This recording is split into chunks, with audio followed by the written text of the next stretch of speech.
Katherine Spires, back with another week of Smart Mouth.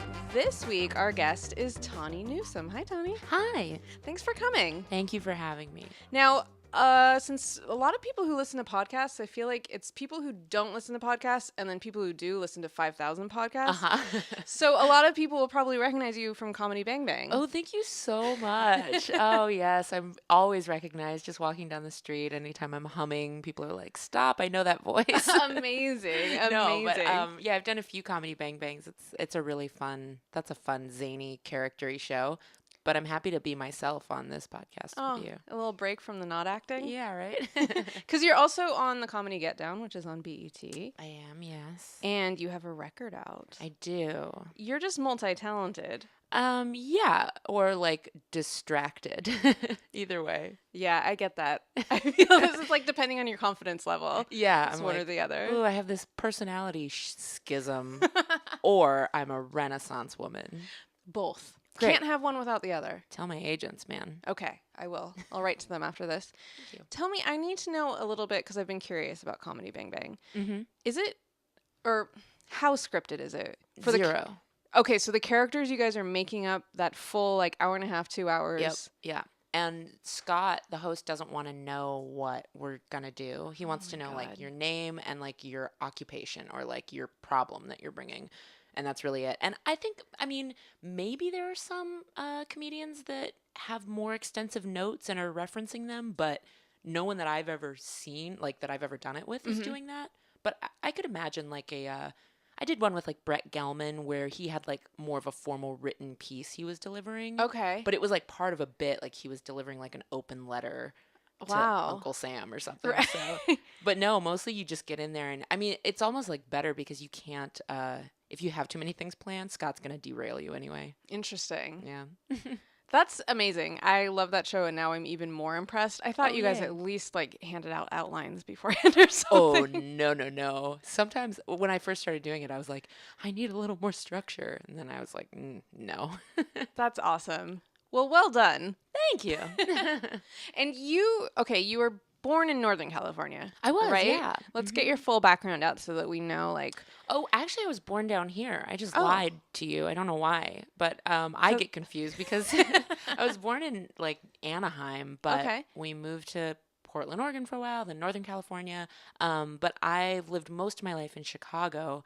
So I like right after high school, I went to Chicago and I was there for 15 years. So it feels like that's the place I lived the longest. Sure, yeah. So when people ask me where I'm from, that's what I say. And then occasionally someone's like, no, I know where you're really from. Well, you didn't like pick up any of the Midwest accent, right? No, but I love doing it in characters. I love it so much. It is so fun. Are you from there? No, but I also sometimes do a Midwestern accent for no fucking good reason. I have no business doing it. But it's just hilarious. It's hilarious and like it's so endearing to me because I had so many jobs where I used to work for this woman named Tammy who ran, I'm not kidding, a store that sold gargoyles. And like that's all they sold, just like garden gargoyles. And like just coming into work, she was like the warmest person, but her voice was like this, you know. And I'm like, that's just such a weird, it's just like, I don't know. And I love like the different shades of Midwest accents because I also spent a lot of time in Wisconsin. I was like touring a lot, so I love it. That's awesome. And are you a gargoyle expert now? I do remember what they were made out of, and this is all I remember. I remember that they were made out of a fiberglass resin blend, which meant they were lightweight yet durable. Oh, So, wow. if you're in the market for a garden gargoyle. Well, I feel like that's actually good information because I assume they were all stone, like medieval style and heavy. But now I know I could just go pick one up. Yeah, if it's from Design Toscano, you can. Listen, they aren't paying for advertising, so if you could you're not right. do Sorry. that. Strike that. We'll edit that. Now we are going to be talking about French fries today. Okay, thank you. So, you're so welcome. So the easy joke, of course, is to be like, you lived in the Midwest for so long that you're a real meat and potatoes kind of gal, Sure, yeah. but you're kind of a vegan. Well, yeah, I've been like sort of an on and off vegetarian all my life. And then in the Midwest, I gave up dairy because my body changed and I was like, oh, this is the thing that's killing me. Got it. So I still ate a lot of meat and I was just kind of trying to like find things that worked. So I guess I ate a lot of like, I did a lot of the like Vienna beef and like Italian beef type things, but I never got into like the Chicago pizza because I wasn't eating cheese. Right. Yeah, so I think French fries, like, to me, I always know, like, no matter what eating program I'm on, I'm always going to want French fries for the rest of my life. Yeah. They're so good. They're so good. And even when they're bad, I don't care. It's just like, it's like packing peanuts. It's like, this is going to keep the present from breaking. Like, these are going to keep me from not, I don't know, being hungry, being sad. Yeah. Yeah. What do they replace? Sadness, probably? I think so. Okay. You fill up on them and the sadness evaporates. Yeah. That's how, or they absorb the sadness. They rather. absorb the sadness. That's what it is. That's what it is. That's science. Yeah. But do you ask when you order them at a restaurant what they've been cooked in, or do you just let it go? I don't care. Because I mean, when the like duck fat fry craze hit, I was like, this is the way to go. Yeah. So Yeah. I don't really eat meat now, but man, I don't care what it's cooked in. I remember going out to dinner with one of my cousins who's a vegetarian, and he ordered, and then his brother, very well intentioned, goes, "Oh, but are those beans cooked in lard?" And the waitress was like, "Yeah, they are." And then so he had to reorder and stuff. But when the waitress left, the vegetarian cousin said to his brother, he's like, "I just like sometimes I just don't ask." Yeah. Like it's just I just don't want to. Yeah, it's gonna be a whole thing, and I don't know. And for me, I'm not a vegetarian, but it's kind of like if the animal is already dead and you didn't contribute to that, especially if you're only eating a part that's almost like a byproduct. I'm kind of like, well, that's, I mean.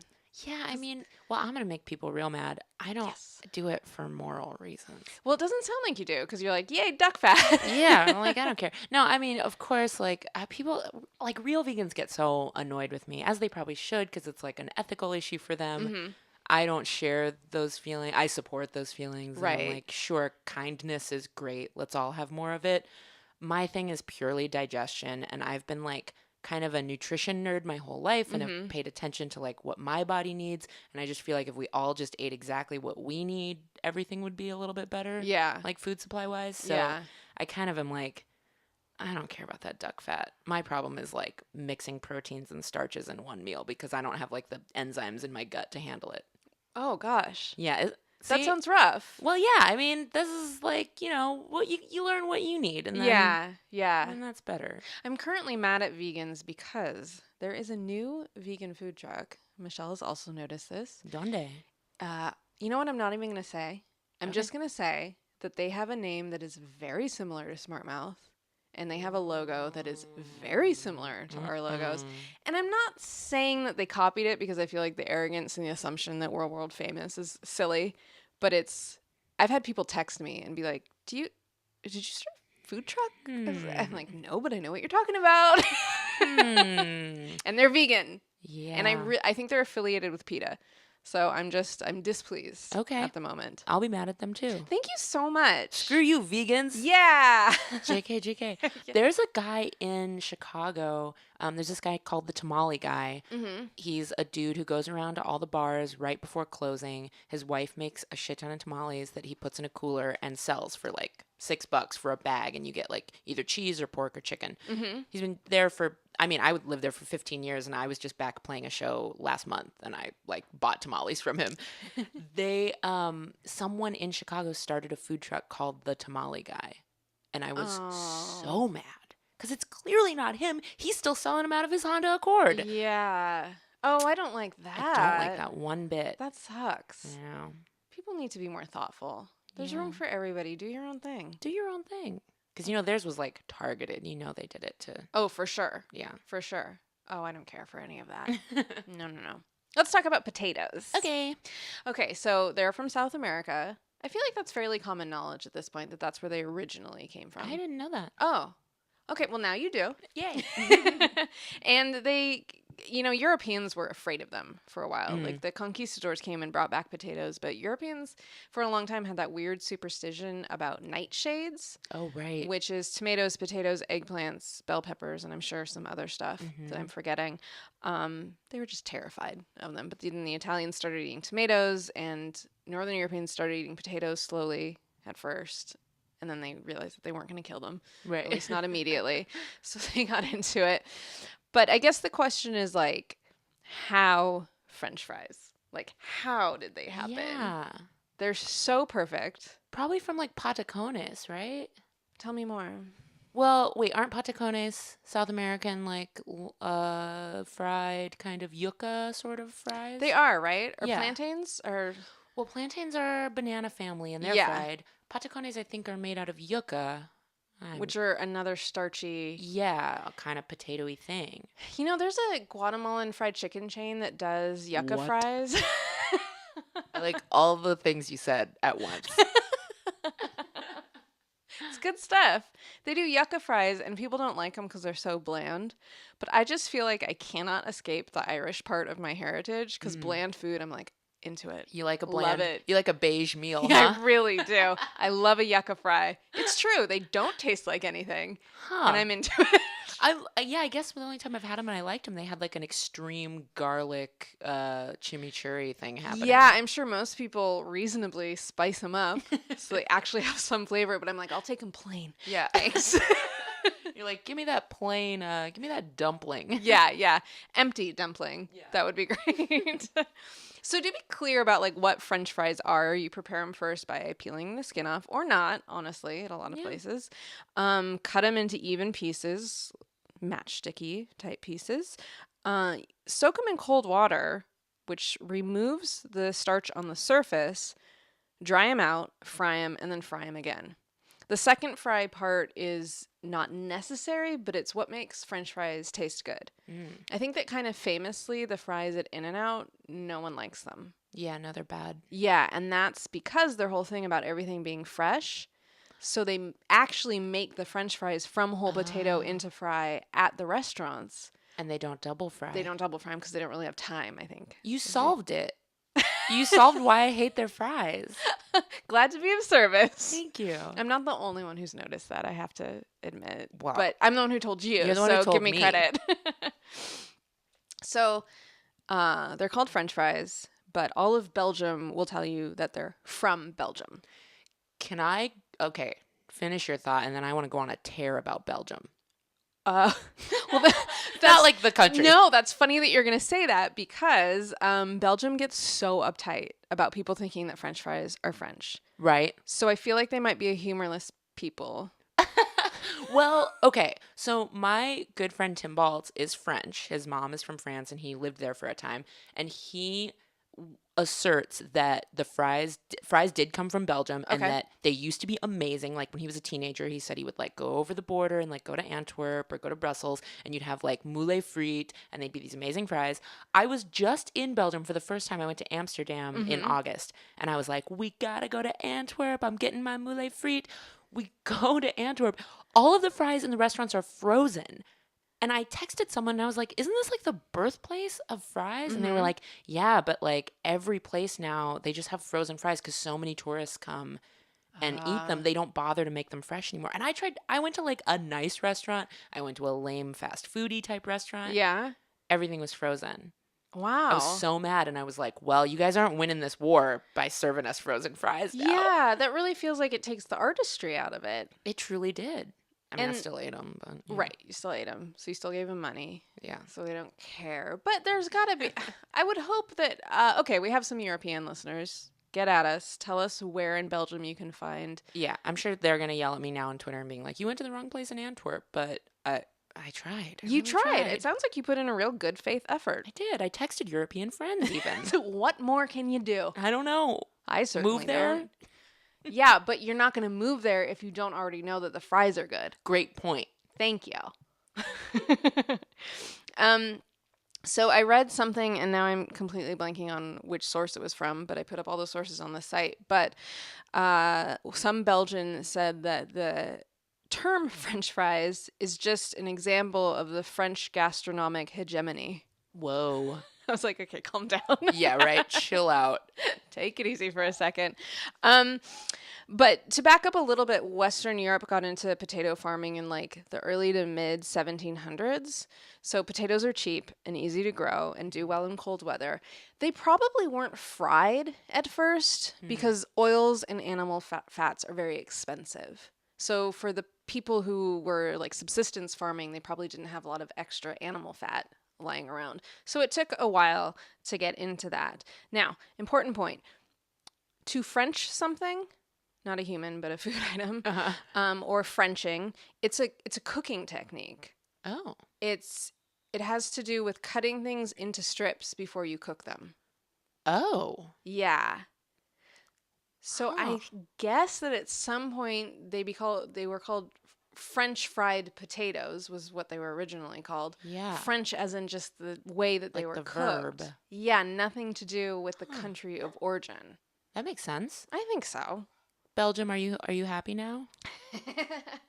There's also another theory that I read that is so stupid, I can't even believe it, but I'm going to share it here because it was ridiculous.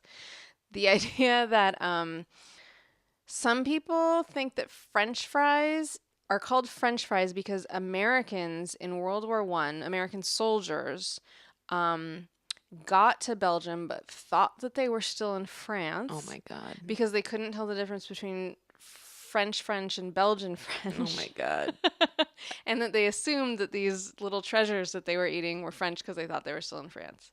Ugh, I mean, are we surprised though? I'm half not surprised, but if I think about it in terms of logistics, wouldn't the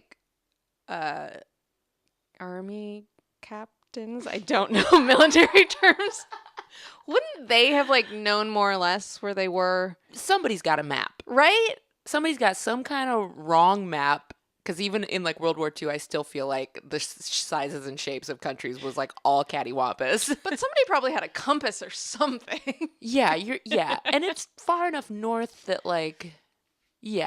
somebody knew. Somebody knew. I just yes, Americans are famously not interested in other countries. No. But I still think it's a silly story. You're right. It's silly. I'm sure there was a couple of people it was true for. Right. Yes, absolutely. Also, British people, of course, love French fries, but they call them chips. They do. And what's cool, I think, just from a cultural perspective, is that fish and chips, that whole vibe came from Jewish immigrants to England. Because Jewish people have a tradition of eating fish and frying things, both. So they just smashed it all together. They had the fish already. They came to England. They're like, oh my God, you guys are obsessed with potatoes. Wow. Let's serve both together. That's awesome. I think so. Yeah. So what food are the British actually responsible for? I feel like every story I hear about British food is it actually came from somewhere else. I mean, same thing for America, but. Shepherd's pie. Okay. I think traditionally it's made with lamb and not beef. Either way, they're into the big animals, eating those root vegetables because they're just there, and then adding a little cream because you're not Irish, right? You're English, and they want everyone to know that. So we're gonna put some dairy in here because we're not poor people. That's my understanding of how British people think. Yeah. So the term French fried potatoes was first seen in print, in English at least, in 1856 in a book called Cookery for Maids of All Work. Ooh. And I don't know if they mean servants or young ladies. Oh, right. Wait, what year was that? 1856? Could have gone either way. Right? The mystery will never be solved. And it said, cut new potatoes in thin slices, put them in boiling fat, add a little salt, fry both sides until it's at a light golden brown color, and then drain. Now, reading this, I think, and in the source that I read, I agree with them, it definitely sounds like it just means slices as in circle shaped. Oh, sure. Slices. Yeah. So a little bit different. Yeah, scalloped, do we call that? Isn't scalloping when you do the layering with the dairy products and whatnot? Yeah. What do we call? I feel like there's a name for every way you could cut a vegetable, though. True. But let me tell you, I'm more a person that critiques food. I don't so much know how to cook it, so I'm not the right person to ask. Okay. I know a decent amount about cooking, but I didn't ever go to a school for it, so I didn't learn those kinds of. I didn't learn, I didn't go through knife skills and all that. Right. But yeah, I guess scallop. Yeah, I guess that would be the layering and then the applying of cheese and whatnot. I could Google it right now. Do we want to know or do we want to let it be a mystery? Let's let it be a mystery. Yeah, you got to still have wonder. I really do. When it comes to potatoes, I need to not totally understand what they are. You need some mystery. Mm-hmm. Yeah. It's even actually a little fun to think that they might kill you. Yeah. Like, ooh, I am afraid of nightshades. Ooh, Add a little excitement to a little dinner. witchy. Yeah. Let's see. Where are we? Okay. So, in the early 20th century in America, specifically in New York, the term French fried had sort of switched from meaning, I mean, the Frenching. It didn't really mean the cutting style anymore. They were just meaning it to be like deep fried. So, for instance, if you would talk about French fried onion rings, you're just talking about the way we just say onion rings. Yeah. Fried. And then also fried chicken, I think when they were trying to be elegant and perhaps show that they weren't Southern, much in the way that English people talk about Irish people, Northerners called it French fried chicken. Right. As opposed to just like fried chicken. Fried ass chicken. Yeah. Like, just had to differentiate. Yeah. But then I guess French fries, it's, all this linguistic stuff goes back and forth and in different regions and stuff like that, because there is written reference to French fries where the potato was assumed. It was assumed the reader knows what it meant in 1899. It was probably somewhere further west or something. Yeah. I read an article from 1935 that talked about all the trends in New York's upscale restaurants. Really? And it kind of cracked me up. The chef at the Rainbow Room launches into a mouth-watering description of his special steak, its French fried onion rings, its button mushrooms, and a dash of brandy and sherry in the rich brown sauce. I feel like I can name 10 restaurants in Chicago that still serve exactly that. Absolutely. Yeah. Nothing about that is special. Mm-hmm. It's one of those things where nowadays, if a high-end restaurant served that, they would have to make a whole big deal about how it's only the finest ingredients. Right. Or it's like a throwback. Yeah. Like, it'd have to be a thing, right? Yeah, totally. Because the idea of, like, onion rings and button mushrooms, that's silly. I mean, it sounds good for, like, me making a weird snack late at night. Yeah. But not if I'm paying, like, $70 for a steak. Exactly. And another quote from this article says, it was talking about the maître d'hôtel, which is basically just a maitre d'. The maitre d' remarks and approves the constant appeal of the potato. That's like a Hemingway line. Yes. The constant appeal of the potato. That would be such a good title for a memoir. Yeah. I mean, wait, but is it like a comment on my career then if I put that on my memoir? The constant appeal of the potato. Yeah, and it's like a picture of you. Just like chilling, watching TV, not being on it. And like in a big brown sweatshirt or something to really get the potato theme going. Full potato essence outfit. Yes, yes. It would be so fun. Now I want to live like a potato. As if the term couch potato doesn't already exist. We've been like skirting it because I think we're trying to redefine it. Live like a potato, folks. Like the elegant potato. Mm-hmm. Maitre d's approve of it. From the world over. Yeah. The constant appeal. It never ends, truly. Mm-hmm. Such an elegant root vegetable. Mm-hmm. Do you think he was trying to be like punny, the constant appeal of a potato, or does that seem beneath this esteemed maître d'hôtel?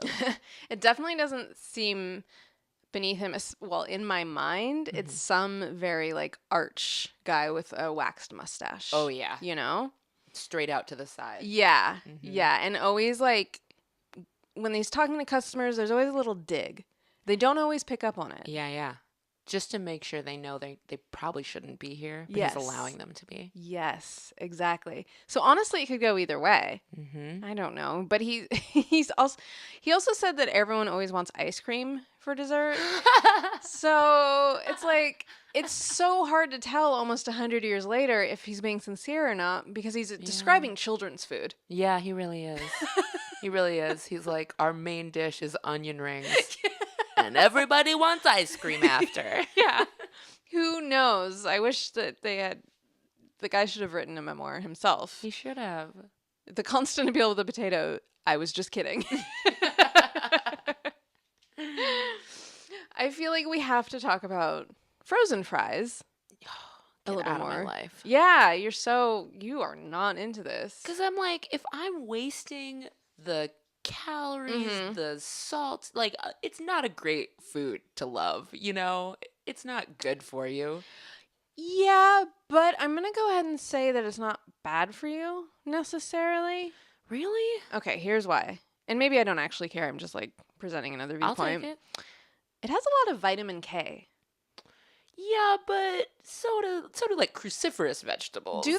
I Oh actually yeah. didn't know that. Mm-hmm. Okay, so all right. Yeah, You but win that one. no, it's okay. And it's probably all cooked out by the time it's. Look, I have a weird compendium brain. And like at one point, I thought I was going to be a nutritionist. So I did this whole, like, when I was at Second City in Chicago, I used to do a piece on stage where I would like dissect what an audience member ate down to like the vitamin content. It was Oh. it wasn't like so much funny as it was like, wow, that lady's a lot. Um, comedy through volume of detail.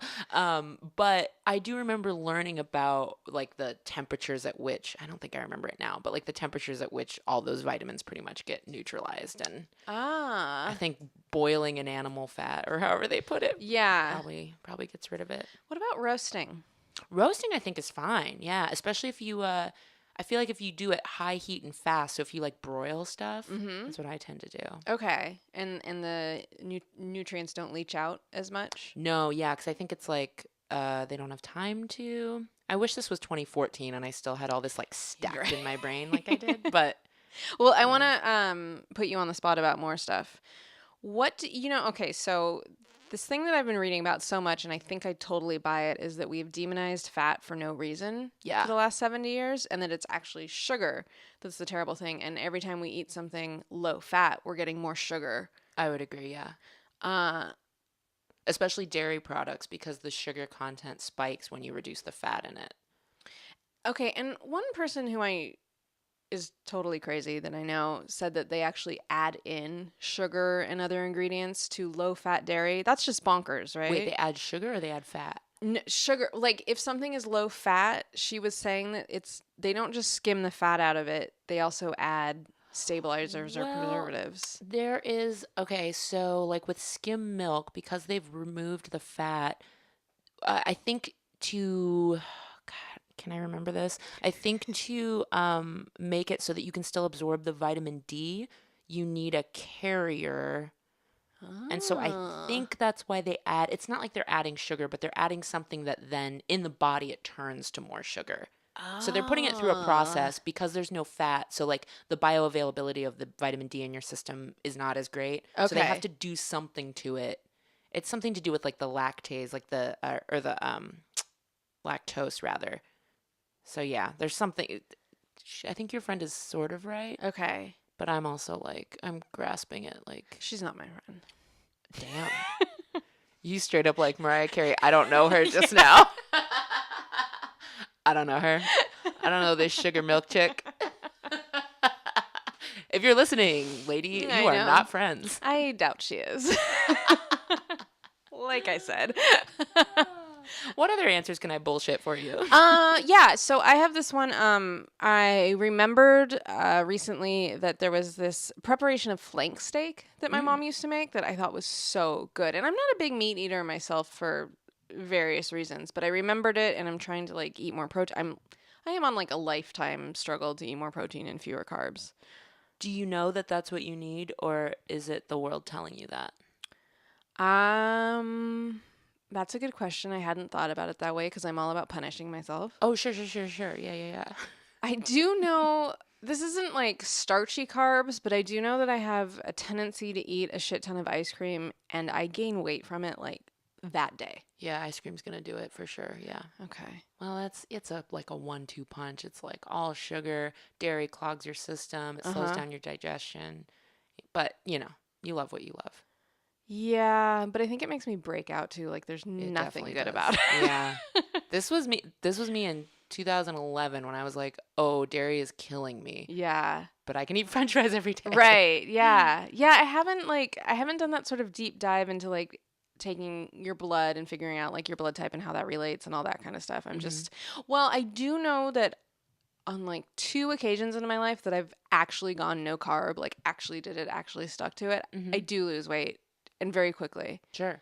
But you have to like stay so focused for the rest of your life. And if it's not sustainable for you because you crave that stuff, like Again, I think everybody has to find the thing. I know some people that do really well on like super lean protein, veg only, kind of like more paleo diets. And I did it for a few months and I broke out and I was sluggish and I was thin, but my skin was terrible. And I was like, Which you're like, what? well, do people want to bang me? So Yeah. like, which? I'm like, but what size are my jeans? No, I looked 45 years old and this was like 10 years ago because my skin was just like not great. Yeah. So yeah, for me, the trade-off of like, well, whatever. I've found like a homeostasis for my body, but more and more I'm realizing that I'm like, oh, all these environmental factors that are like out in the world are so we can't possibly measure what they're doing to us at Yeah. the same rate that we're trying to like solve all these food and nutrition quandaries. Yeah. So like you really have to find your own thing. I guess that's true. But the flank steak isn't even that lean. Like, that's a cut that's not, like, particularly No. lean. But I asked my mom, like, what the recipe was that I remembered so much, and it was ginger, garlic, soy sauce, and brown sugar. Ooh, Delicious. sounds amazing. Yes. But, so, from a nutritional standpoint, does adding brown sugar to red meat, does that, like, undo everything you're trying to do by eating high protein? Or is it, if it's just on the surface, is it even enough to make a difference? Yeah, it sounds like if it's just in like a rub or something, it sounds like it's not doing that much. It depends on how much she's using, I guess. Right, yeah. But also, like, could she use like a turbinado sugar or something that's a little bit lower glycemic? And even brown sugar is a lower glycemic, has a lower spike than like white sugar does. Well, I made it without the sugar, and so there's still soy sauce, of course, so there's that. But it still tasted good without the sugar, so I wondered if it was adding the sugar was almost some sort of like late 50s pour it all in there thing. Yeah, because like if there's soy sauce, it's like that sweet and sour. Yeah, and even the balance. ginger it does have that sweet element too. Yeah, and I bet you could achieve that sweet. My dad has cancer, and so when I cook for him, I use like no sugar, and like I basically do anytime there's a study that comes out that's like this thing's related to cancer, I just cut it out. And Yeah. So I make him all these meals and stuff, and so my stepmom was finding all these recipes that called for like sugar rubs and all this stuff. And so I just started using like I would squeeze like half of a clementine orange into it sometimes, just anything to give it like a fruit-based Right. sweetness. Sometimes it was weird, but a lot of times it worked. No, that sounds good. Yeah. Yeah, you definitely know more about cooking than I do. You don't have to cook. Have you ever seen Ratatouille? No. Okay, so it's a cartoon about a French rat that cooks. Mm-hmm. And there is a character in it he's a restaurant critic, and it's set in Paris. And he basically gives the film's final big monologue. Mm. And it makes me cry. It made me cry the first time I saw it. It makes me cry every time I see it because he's talking about childhood and memory and stuff like that. But there's also part in it, I'm like tearing up just thinking about it, about how his whole life, his whole career is about judging other people. And like what a weird thing that is to like not be the thing you are creating to the level that you're creating anything is a judgment of other people's creations. Yeah. So to a certain extent, it is bullshit that I'm not an amazing cook because I just go around judging other people's food. Well, I think you're probably one of the more noble critics to even have that thought because I live in an industry where I used to get, critics on my comedy show in Chicago by people that have never set foot on a stage, nor should they. Right. And so, yeah, we would always kind of turn up our nose and be like, that asshole from the Tribune, he'll never know what it's like to sweat on a stage. Yeah. But, like, he doesn't need to. He's seen it enough. Mm-hmm. That guy hasn't. He's a jerk. But good critics, the ones we trust, like the ones who have a passion for what they do and are invested in it on an intellectual level. Yeah. I mean, I do think like you're doing right now, you can totally make the argument that you don't have to be able to do the thing. It's kind of like that saying, those who can't do, teach. Mm-hmm. It's kind of like those who can't do, criticize. Yeah. Also. It sounds more like you feel like you want to cook. No, cooking is hard. I find it meditative. Okay. But you don't live alone, right? No, I have a husband. I don't have one of those. Okay. And cooking alone can sometimes be like, oh, I'm doing all this work and now, ugh. Oh, okay. I get that. I also like to cook alone, but also it's tied. It's your industry. I cook to escape my batshit industry. There you go. There it is. Yeah. So you need to take an improv class. Right, exactly. No, don't do that. Boy, You'll hate that'll be relaxing for me. Zip, zap, zap. Bunch of 21-year-old guys in there. Yeah, it sounds horrifying. It's bad. It's a bad time. Anyone who wants to get into improv now, I'm so sorry. It's rough. It's a bad time. Tell me more about that. It's just like, I don't know why we do it. It can be awful. I know why we do it, but it seems like I see what people say, and like when you're taught like when you're starting improv and you think like, I need to just like be free and say whatever I want, but then you have people in the room with like different sensitivity levels, and you aren't a mature enough artist to know how to like still make your joke but from an informed and like respectful place. You get a lot of weirdly hateful stuff flying around from people who don't even intend to be hateful. They're just trying to be wacky. Right. So that's why I get a lot of like, I'll do podcasts and people will ask questions about like why there aren't more people of color that do improv, or like women. It's like, because we get this in the world. We don't need to like go into a thing we pay for. Oh, yeah. And have like 21-year-old white dudes like make fun, jokes about try slavery shit or whatever. out. Yeah. Oh, that's interesting. So it's just a hard, and it's not really anyone's fault. I've seen it. I've taught, and like I try to teach that like you gotta just have like a weird governor in your brain about these things, but you're also trying to tell them like be free and say whatever you want. And it wasn't until I'd been doing it for like a year and a half or 2 years that I felt comfortable with that. So I can't expect these like level 1 students to. Yeah, I mean, I guess that's true. I was reading this Twitter conversation today amongst people who aren't even like gross bad men, but they were men, and they were talking about like how they're worried about like how nothing funny basically is ever going to be created. And even me, who's only like an observer of comedy, I was like, no, like people who are good at it can make it funny. Yeah. Like Also, like, women have been being funny for a long time. They sure and have. Have really not been making too many people uncomfortable. Yeah. Like, you're really just worried that, like, the type of guy humor you identify with is going away. Which, yeah, it is. Sorry. I mean, it had a long, good run. Yeah. But I know working comedians now who make it a point to stay on top of like, sensitivity shifts in the culture, and make it a point to make sure that their act is respectful and not needlessly offensive just because they weren't informed. And these people are able to still make a living. So yeah, comedy's not dying. I love when the older comedians are like, we can't play college campuses because they're too PC. Like, no, you can't play because you don't want to update your act. Right. You're just being lazy. Yeah. And like, yeah, you're like a comedy god because you've been doing it for 30 years or whatever, but you need new jokes, man. Yeah. Because you got to say they sometimes. Yeah, Jerry Seinfeld. Whoa, that did not come from me. I want to. It's okay. Katherine Spires said that. It's rampant. There's a lot of dudes making that argument. But. Yeah, I can only imagine. Terrible industry. Journalism is dying too for different reasons, slightly reasons, but we're both maybe kind of dumb. Dinosaurs? Yeah. What are we doing? We're about to be out of a job. Yeah, but at least we've got other things. What's your ripcord? What's your fallback like parachute plan? This. Yikes! Podcasting.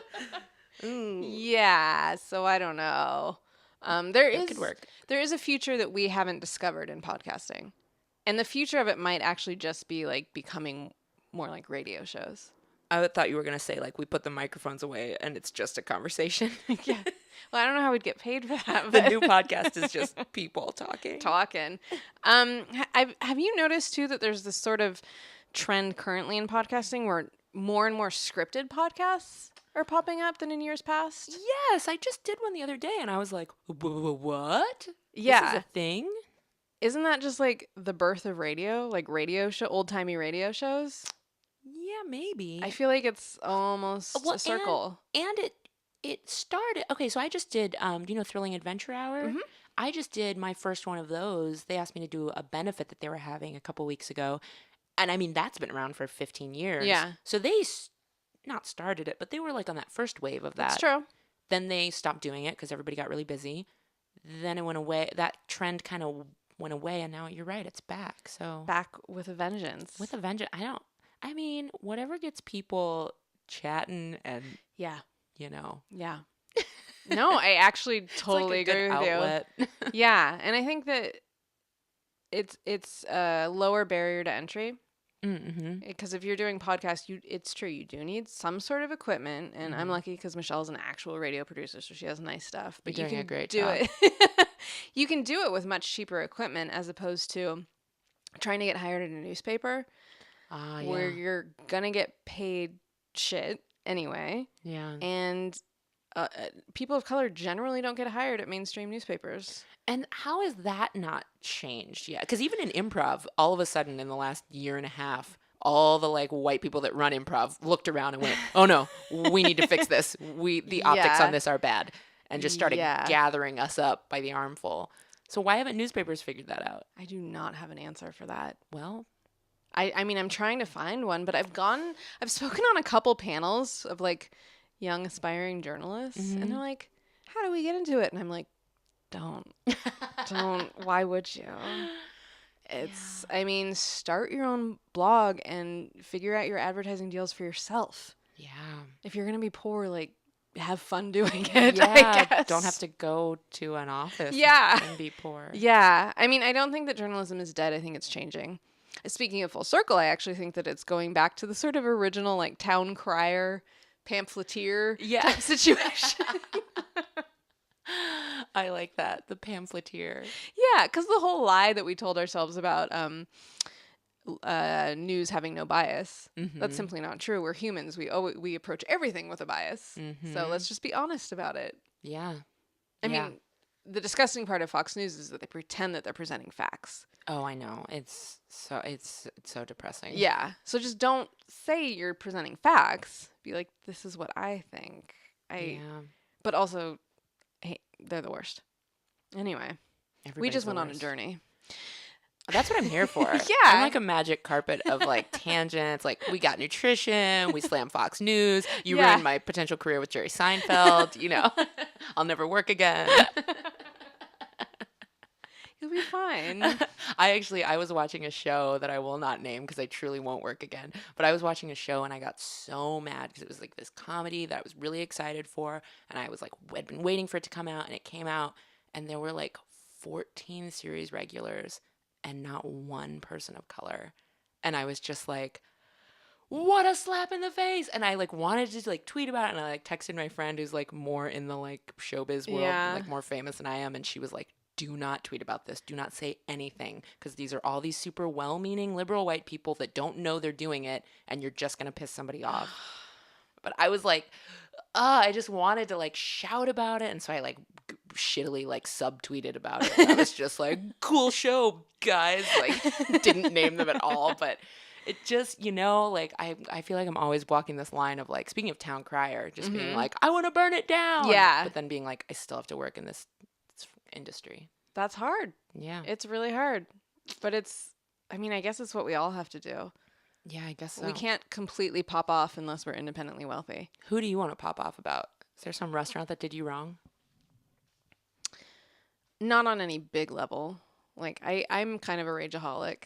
So sometimes I'm Really? like, yeah, but I do try and do the whole thing where you don't, I've faltered occasionally, but especially in the last few years, it's like, well, if you don't like a place, just don't write about it. Oh, sure. And instead of slamming them? Yeah. Wow. Yeah. But like industry stuff, yeah. No, there is a person who I will not talk about while there's a microphone in the room, but when there's not, I can't wait. I can't wait. Let's talk about frozen French fries. So it came, as is the story with most processed foods, it came from a factory that had made weapons. Get out of here. No, it's true. And then after World War II, they were like, we have all this machinery and we need to make something. Let's make garbage for people to eat. Yep, exactly. It was the J.R. Simplot Company. And actually, okay, you know, people do things and then it has repercussions and they can't even like be predicted. But it was this guy who was 27 years old. He was a chemist. His name was Ray Dunlap, and he figured out how to make fries frozen that like would last through the whole process and would keep and all that kind of stuff, because it was a process and they had to like add things to them, spray them with things. I think that the first like frozen bag of whatever was in fact peas and carrots. Ugh. My nightmare. Really? Does anyone like that? Those frozen peas and carrots? It's the worst. Someone has to. No, someone was told this is good for you. You have to eat it. Like Yeah. in the 50s, someone was like, this is good for you. That's true. And it's just as sugary as dessert. Yeah. It's a legume and then a high sugar. Yeah, Mhm. listen to me go again. No, I like Old it. boring nutrient head No, over I here. like it. I'm into it. And you know our listeners are like food people. That's why they listen. That's true. That's true. So- That's true. And normally it's me talking to my comedian friends who are like, shut up. Yeah, they're like, we only eat chicken tenders, so if you could stop, that would be great. Oh my God. I used to call Second City the chicken tender nacho kitchen stage. Oh my God, yeah, all comedy anyone- and Chicago together. So many chicken tenders on, just in the audience. One time a woman put an entire pizza on the foot of the stage. No. In a blackout, I ran over to her and I said, ma'am, your pizza's a safety hazard. That's amazing. I was really proud of myself for that one. She got very scared and then I felt bad. That's amazing. The most absurd thing I've ever seen in live theater was something, it was this dinner theater thing that Cirque du Soleil actually put on in Seattle. I don't know if it still exists. It was called Teatro Zinzanni. And I went senior year of high school with my boyfriend. It was like one of our special dress-up dates. Ooh. It cost like $60 a person, and which is still totally expensive to me. Yeah, that's a lot. A portion of it had a tap dancer. And a woman wearing high heels decided to tap her own heel along to the beat. Can you fucking imagine what mindset you would have to be in to think that's okay? Audiences are garbage. I love what I do. It was so, I mean, and even at 17 years old, I was like, this what's happening here, I'm pretty sure is appalling. I mean, I could go. I'll have to come back on the podcast and tell you horrible audience stories. Yes, you will. I will tell you one time, though, a woman snuck a dog in her purse. And it wasn't like a purse-sized dog. It was like probably a 25-pound dog. Oh my God. In her, like, Kenneth Cole That's crossbody. almost Matilda size, Yeah. so I'm trying to like picture this. It's probably like, it's a little bit smaller than Matilda. This is absurd. And she was like feeding it nachos under the table. And during the act break, one of our poor servers had to be like, ma'am, do you have a dog in your purse? She was like, what? No. And we were like, we can see it moving. Get your fucking dog out of here. This is like confounding on so many levels. Like, she's probably a horrible person, so I don't want to talk to her, but I do want to know, like, okay, so you're taking your dog everywhere with you. You probably have this thing where, like, you love your dog so much. Sure. So you're bringing it into, like, a loud, dark, sweaty A situation. 2-hour sketch and improv comedy show. Yeah. Nobody's having fun. Nope. It's very loud. There are strobe lights and fog machines. Yeah, you're putting it in a bag, Mm-hmm. and then you're going to feed it nachos, which is a problem for the rest of the humans because cheese makes dogs fart uncontrollably. Oh my God, I didn't even think about that angle. Yeah. Ugh. This is just a horror show from start to She's finish. a bad person. She's a bad person. So weird. I feel like I interrupted your peas and carrots. I'm sorry. No, It's just it's easy more to talk interesting to you, than and peas then and I love carrots. complaining about audiences. I think it's hilarious. I love pulling back the curtain on everything. Yeah. I try to do it with my writing too, and I think it's actually where things are headed. Like, Yeah. talk about what goes on. That's Yeah. interesting to people, I think. Hope so. Yeah. In the United Kingdom, 80% of households buy frozen French fries every year. It's a constant. It's there. I don't understand these people. Well, they have tea. Lunch, tea, dinner. Explain. Okay, so like high tea, Yes. except for it's not high tea, it's like a snack. But Sure. it's more formalized than like after school snacks. That's essentially what it is. Okay. But it's like even adults do it, everyone does it, it's a given. And it's sort of like a snacky time is my understanding. But isn't it mostly sweetie paste? Mm-mm. No? No, they Okay. just call it tea, but it's the meal that happens during what was tea time. So like a late afternoon, early evening-ish thing. Okay. This is not something I formally studied, but from watching enough British television, Uh-huh. I'm like, oh, this is like a snack time thing. Sure. Like not a health thing, like sandwiches, fried foods. Like I feel like a lot of fish and chips get eaten for tea. Oh. Huh. British people listen to this, get at me politely, please. I could be totally wrong, Yeah. but just from watching the pop culture, this is my understanding. So I think they just eat a lot of fries for tea. So you think that's why there's so many frozen fries? Because it's like, oh, we're just having these for like snack time. Yeah, right? Yeah, I think you're probably right. It seems reasonable. I just don't know how people can taste the. It doesn't. It's not the same food to me. You know. Counterpoint. If they're frozen, that means they've been cooked once before, maybe even fried, and you're cooking them again. So you are getting that double cook thing in. Okay, this also might be where I'm like realizing that any frozen fries in my life, in a home that I've lived in, have been like Ore-Ida oven fries. So they're not getting fried again. No, yeah, oven fries for sure. So that to me doesn't taste the same. If you don't like frozen fries, that's your truth, and I think that you can live in it. Thank you for honoring me. Of course, I see you. I see you. Thanks. Other people like them. You're right. You know, you don't gotta like them. Whatever. Hey, did you grow up eating McDonald's fries? Yeah. So they used to be made with 93% beef tallow, but they called them vegetarian. They did? Ooh.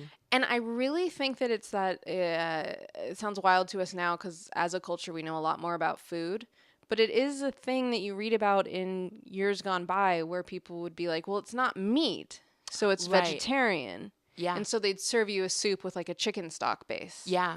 And I just got to figure that that's what happened there. Like they genuinely were like, well, it's vegetarian. It's a potato, so it's vegetarian. Yeah, there's no actual chunks of meat in it. Yeah, exactly. I feel like my aunts and uncles still operate under that when I'm trying to like talk to them about vegan stuff for Thanksgiving or whatever. Yeah. They're like, well, it's just chicken stock. Or what's the other thing? They don't call poultry meat. Oh, right. They'll be like, there isn't any meat. There's chicken. You're like, wait, what? Do you think that waffle cut fries are legitimate fries? I do. I accept them. Do you not? I do, because I don't care. But I do. Some people have really strong opinions about thin cut versus thick cut. Steak fries. I'm equal opportunity. I am too. The only thing I don't like is the shoestring that are like so tiny that they're crunchy all the way through. Oh, I kind of like those. I find them to be so oily that it's kind of like, oh, this is a whole thing. And like, you can't eat them with a fork. You have to eat them with your hand. And then like you're covered in oil and it's too much. You're right. It is a mess. But whatever. But hey. Eat what you want to eat. They fill the sadness. Yeah. And that's all we're looking for from food. Oh, man. Tawny, thank you so much for coming on the show. Thank you for having me. We covered a lot. I feel like we took care of all the concerns that were on my mind. Yeah, this was like a therapy session. Oh, good. That's what I I like hope it. to bring. Yeah. Where can people find you online and yell at you politely about French fries? Yeah, I'm at Tawny Newman, TRONDYNEWMAN on both Twitter and Instagram. Please come talk to me about your food concerns. Tell me about that bioavailability thing I'm having trouble remembering about skim milk. Yes. Someone smart tell me in a nice, cool way. Yeah, and CC Smartmouth Pod on Twitter and Smartmouth Podcast on Instagram, so that I can learn something for once too. Yay! Thank you. Thanks.